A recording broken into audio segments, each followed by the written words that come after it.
Sa pagpapatuloy, dahil sa pagwatak-watak ng mga Chimera Ants, ang kanilang banta ay kumalat na sa mga karatig lalawigan ng NGL, at marami na din sa mga kapulisan ang nasawi matapos makaengkwentro ang mga nasabing nilalang. At kuha sa isang interview kung saan ini-interview si Hagya, at matapos ang ilang katanungan ay tuluyan ng kinain ni Hagya ang reporter, kaya't nagpasya na ang gobyerno ng opisyal na paglipol sa mga ito. Samantala sa Meteor City, ang bayang sinilangan ng grupong Phantom Troop, natuklasan ng mga miyembro ng Spider na ang mga Chimera Ants ay nakarating na din sa kanilang bayan.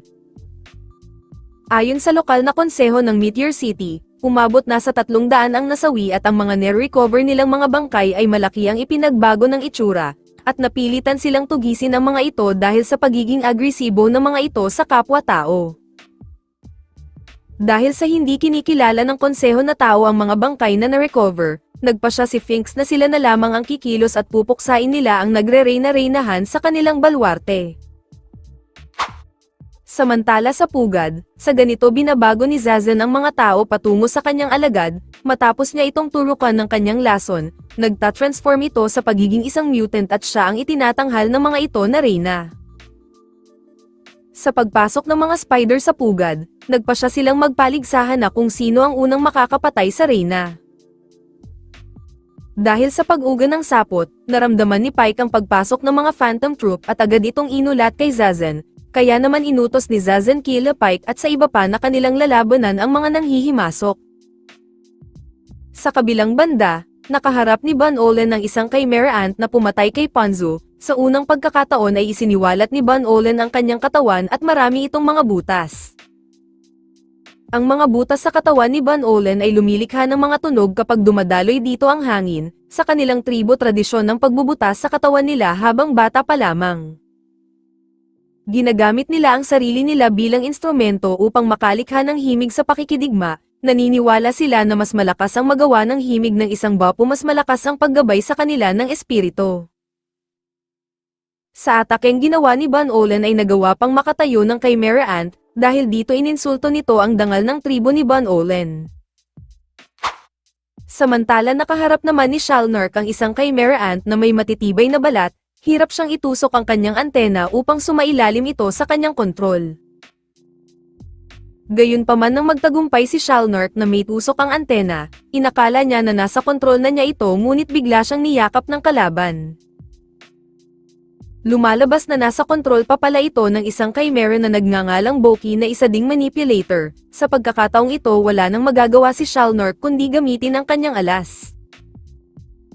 Sa kabilang banda, ang nakaharap naman ni Finks ay isang bakulaw na Chimera Ants. Medyo mayabang din ang gorilyang ito kaya naman inikat na ni Finks ang kanyang braso ng 15 beses.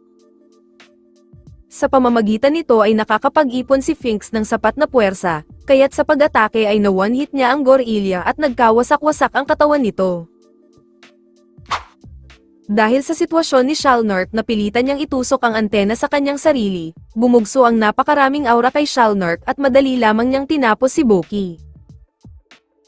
Pagkatapos ng pag-atake, bumalik na si Shalnark sa normal subalit ang paggamit niya ng ganitong kapangyarihan ay may kaakibat na sakit ng pangangatawan pagkatapos.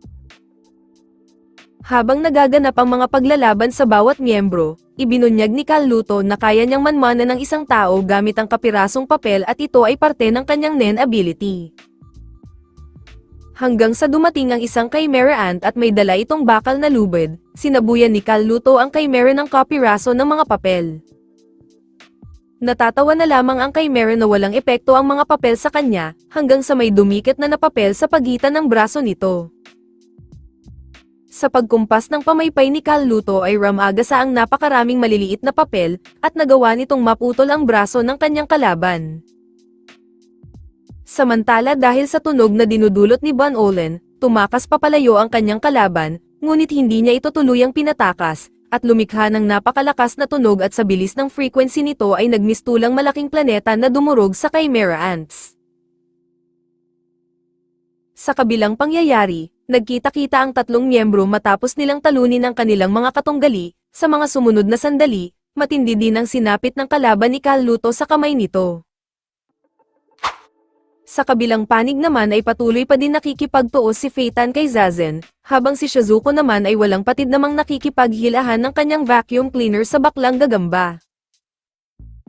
Napagtanto ni Pike na mahihirapan siyang makahanap ng pagkakataong makabawi, dahil sa tuwing kukunin niya ang sandata ni Shizuko ay nawawala ito at naibabalik din, kaya naman wala ng choice si Pike na gamitin ang kanyang love shower kahit makirot daw sa puwitan. Sa lawak ng sapot ni Pike ay nagawa niyang mahuli si Shizuko, at nang magdesisyon na si Pike na dalhin ito kay Zazen, nakawala pala si Shizuko at pinaghahampas siya ng vacuum cleaner nito.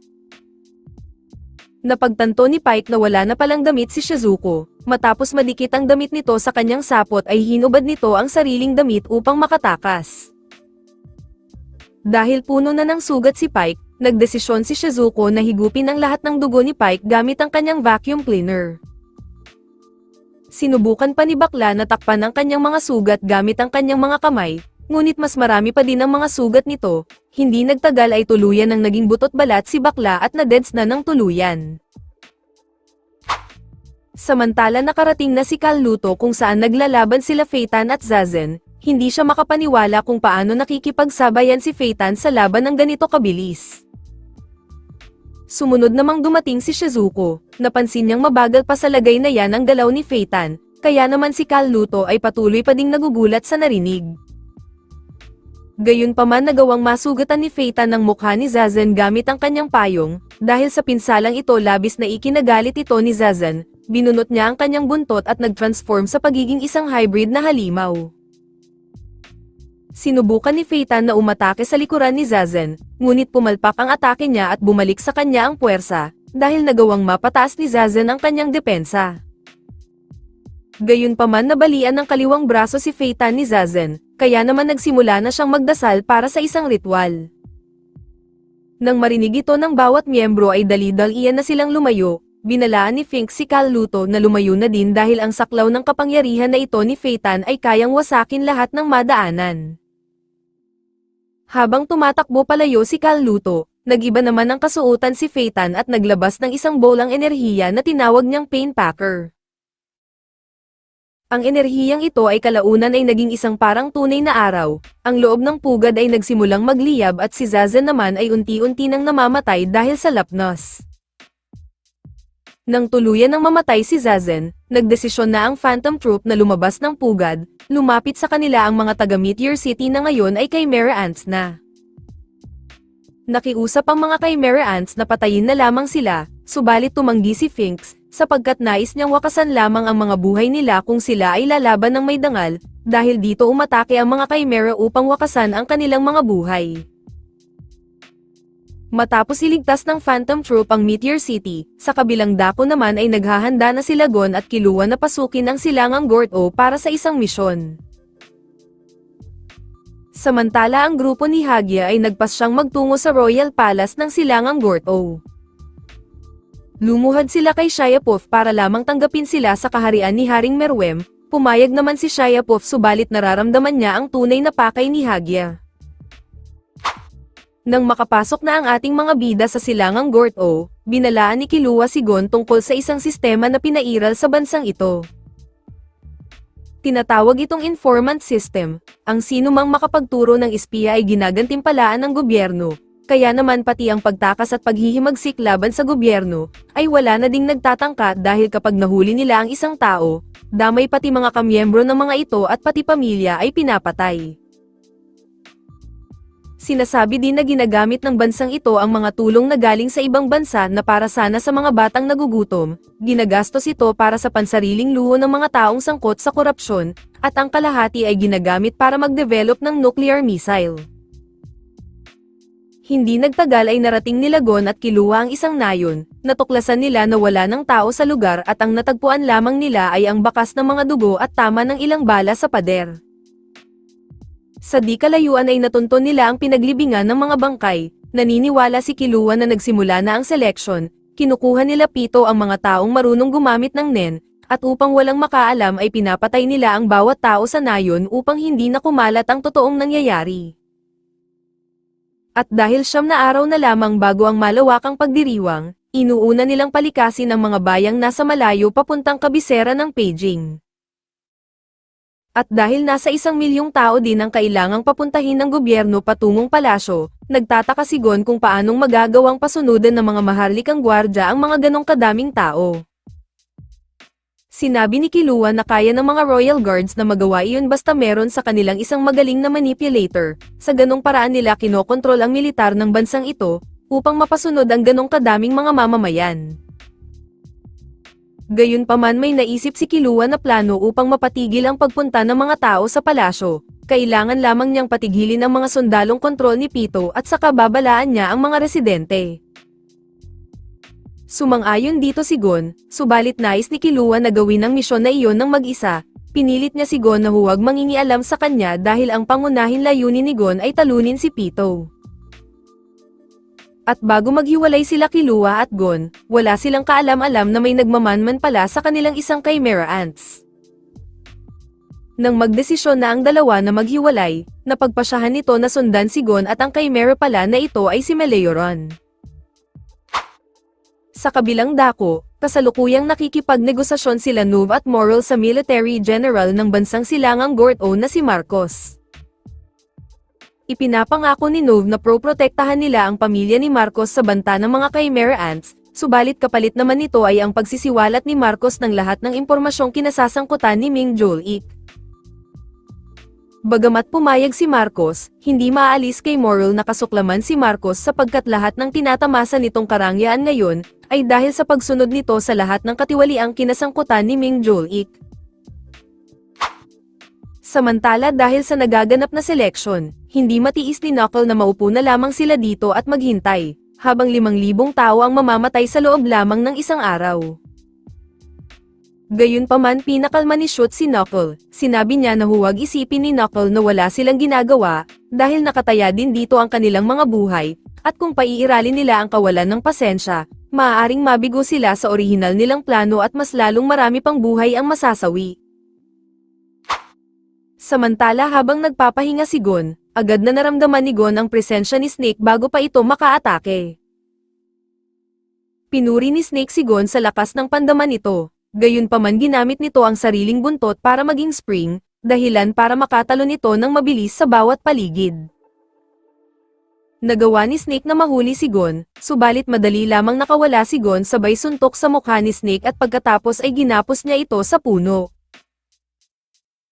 Sa pagpapatuloy ni Gon, muli siyang nakaramdam ng mga presensya ng mga Chimera Ants, inatake siya nila Bat at Hollow, habang si Meleoron naman ay patuloy pa din pinagmamasdan si Gon at natutuwa sa kasalukuyang kahaharapin nito. Habang sinisikap ni Gon na makalayo, siya naman itong inaatake nila Hollow at Bat, gamit ang mga plumahe ni Hollow nalilito niya si Gon at sabay aatake naman si Bat sa magkasalungat na direksyon. Sinubukan ni Gon na mag-focus kay Bat, ngunit nang magsimula na silang umatake, nakakaiwas si Bat bago pa man ang counter-attack ni Gon gamit ang ultrasonic waves nito. Gayunpaman napansin ni Hollow na ang susunod na atake ni Bat ay makakaya na itong hulaan ni Gon, kaya naman iniba ni Bat ang kanyang estilo sa pag-atake at pinigilan ang pagpagaspas ng kanyang pakpak. Subalit doon siya nagkamali dahil naririnig pa din ni Gon ang pagbulusok ni Bat sa hangin, at nang makalapit si Bat ay doon na sumigaw si Gon sa kanyang tenga at nagtamo siya ng panandaliang pagkabulag. Sinundan ito ni Gon ng Jajangken, ngunit nasalag ito ni Hollow gamit ang bato at kita ang pagbabago sa anyo nitong nasa gorilla mode. Nagpa siya si Gon na gamitin ang Gyu, pero nawalan siya ng focus dahil sa secret noise ni Bat. Sinubukan ni Gon gumamit ng basang tela upang mabawasan ang tunog na nililikha ni Bat. Sa pagkakataon na ito ay kaya na ni Gon na tiisin ang ingay ni Bat, ngunit ang mga panglito ni Hollow ay balakid pa din para kay Gon, kaya niyang tiisin ang mga pag-atake ng kalaban kaya naman minabuti niyang makipagsabayan na lamang ng santukan kay Hollow.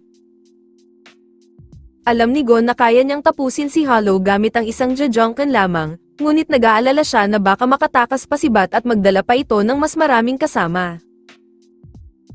Napagtanto ni Gon na ang kahinaan ng kanyang mga kalaban ay ang pagkilos ng sabay, kumuha siya ng troso at inihampas ito, subalit ang ataking ito ay para lamang kay Bat at lumikha ito ng malakas na hangin dahilan para bumangga ito sa pader. Ngayong mag-isa na lamang si Hollow ay tumakbo na ito palayo, pero hindi ito pinatakas ni Gon at pinatalsik gamit ang Jajangken, habang si Meleora naman ay labis na humahanga kay Gon sa pinakita nitong laban. Samantala tagumpay na nabalaan ni Killua ang mga ibang taga-nayon tungkol sa totoong nangyayari, dahil dito ay naramdaman ito ni Pito, at iniisip na isa itong assassin base sa ipinapakita nitong galawan. Dahil dito, inutusan ni Pito sila Hagya na puksain ang nangingialam sa kanilang plano. Agad na pumayag si Hagya, nagbigay si Pito ng isang cellphone upang magagamit nila bilang komunikasyon, dahil silang mga maharlikang gwardya ay hindi nakakagamit ng telepathy. Samantala nababahala si Knuckle dahil namataan niya si Cheeto na papunta na ngayon sa silangang Gorto. Hula ni Knuckle ay malamang ay pumalpak ang pumalit sa kanilang hunter upang hulihin ito. Hula ni Knuckle ay papunta ngayon si Cheeto sa hari upang makuha ang panig nito at para madagdagan na din ang kanyang kapangyarihan. At kung marami pang mga Chimera Ants ang papanig muli sa hari, mas lalong titibay ang seguridad sa paligid ni Meruem at mahihirapan na silang ilayo ang mga Royal Guard. Nagpa siya si Shoot na kontakin nila si Moral tungkol dito. Nang marinig ito ni Moral ay hindi niya maiwasang mainis sa Hunter Association, dahil hindi pinakinggan ng asosasyon ang kanyang request at iba ang ipinadalang tauhan.